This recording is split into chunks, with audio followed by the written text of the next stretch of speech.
Kasabay ng paggunita sa ika-128 araw ng kalayaan, pinarangalan ng kabayanihan at sukdulang sakripisyo ni Medal of Valor awardee First Lieutenant Del John C. Evangelista sa pamamagitan ng pagpapasinaya ng isang heroic marker sa San Quintin, Pangasinan bilang pangmatagalang simbolo ng katapangan, paglilingkod at pagmamahal sa bayan. Narito ang ulat.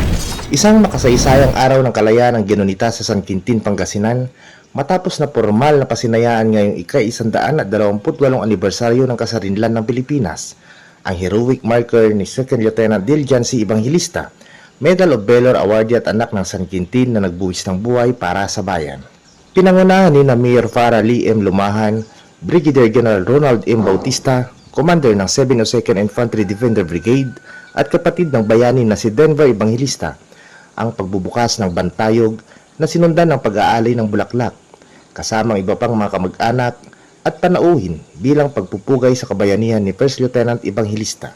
Si First Lieutenant Del John C. Evangelista, miyembro ng PMI Class 2006 Mandala, ay namuno sa isang rescue mission sa Tipo-Tipo, Basilan noong August 12, 2009 upang sagipin ang mga sundalong napaligiran ng grupong Abu Sayyaf.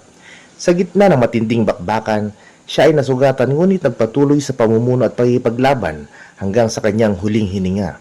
Dahil sa kanyang katapangan at sukdulang sakripisyo, naging matagumpay ang misyon at maraming buhay ang nailigtas. Bilang pagkilala sa kanyang pambihirang kabayanihan, iginawad sa kanya ang Medal of Valor, ang pinakamataas na parangal para sa kagitingan sa larangan ng pagkikipaglaban. Sa kanyang mensahe, binigyang diin ni Brigadier General Bautista ng kabayanihan ni First Lieutenant Evangelista ay nagsisilbing paalala na ang kalayaan ay patuloy na pinagtatanggol, hindi lamang noong nakaraan kundi maging sa kasalukuyan at sa mga susunod pang henerasyon. Nanawagan din siya sa publiko na manatiling alamin, ipaglaban at suportahan ang mga adhikain para sa pambansang soberanya, lalo na sa gitna ng mga hamon sa West Philippine Sea. Aniya, ang soberanya ng bansa ay hindi isinusuko, kundi pinagtatanggol ng may dangal, katatagan at pagkakaisa. Dumalo rin sa pagdiriwang sina retired Police Director at dating Ambassador Vidal Quirol, PNP at si Lieutenant Colonel Vicente B. Maburang Jr., Chief of Staff ng Light Reaction Regiment, na mismong naging kasama ni First Lieutenant Del John C. Evangelista sa labanan sa Tipo-Tipo, Basilan noong 2009. Si Lieutenant Colonel Maburang ay kabilang sa mga sundalong nagbigay ng huling paggalang at tumulong sa pagkuha sa labi ng yumaong bayani matapos ang engkwentro. Nakiisa rin sa pagdiriwang ang mga opisyal ng Philippine Army, mga veterano, mga kinatawan ng lokal na pamahalaan at iba pang mga panauhin.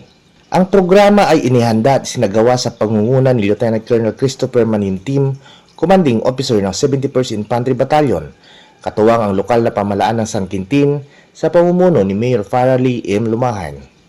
Sa pagdiriwang ng ika-128 anibersaryo ng kalayaan ng Pilipinas, muling ipinakita ng sambayanan na ang diwa ng kabayanihan ay nananatiling buhay sa puso ng bawat Pilipino.